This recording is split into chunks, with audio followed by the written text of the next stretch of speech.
kanalının seyirciləri standart şablon bir şey yoxdur deyəndə mən onu nəzərdə, praktik məsələləri nəzərdə tutmuram ki, məsələn, get əlvi cəryanlı olan naqilə vur, ola bilsin sənə tok vurmasın, sən 900 milyardda bir variant ola bilərsən ki, vurmasın.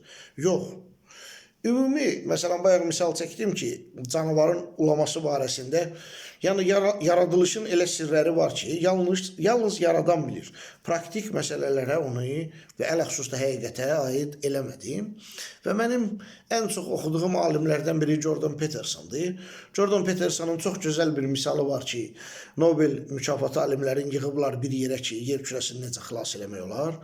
Onlar müəyyən müddətdən sonra hamısı bir 50 dənə alim belə bir qərara gəlib ki, qida çatışmayan ölkələrdə, qida zəif olan ölkələrdə uşaqların qidalanmağını yaxşılaşdırmaq. Çünki onlar bilir ki, zehnin inkişafı birbaşa qidanın tərkibində olan minerallara, vitaminlərə bağlıdır.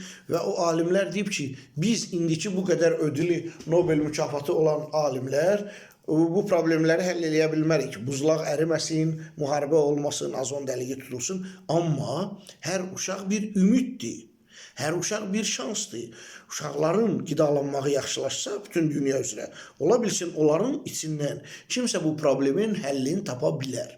Və məhz mən belə şeylər oxuduğuma görə deyir, o tək öz balalarına stavka eləmək biraz axmaqlıq olar. Məsələn, mənim 2 övladım var. Amma mən bütün Azərbaycanlı balalarına öz övladım kimi baxıram.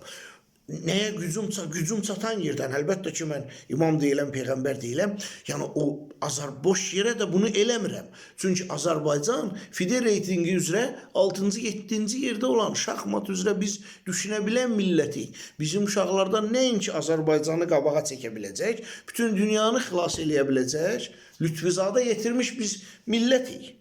Başa düşürsünüz, Kasparovun özündə məhz Azərbaycan şahmat məktəbi, o Deep Blue kompüteri udan Kasparovu da məhz Azərbaycan şahmat məktəbi yetirmişdi.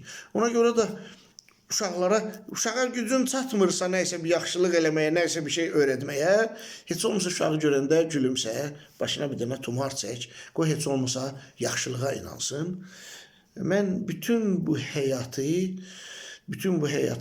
qeyri-müəyyənlik alqoritmi sayıram. Çünki bu qələmin bir dəqiqə sonra aqibəti bəlli deyil, qeyri-müəyyəndir.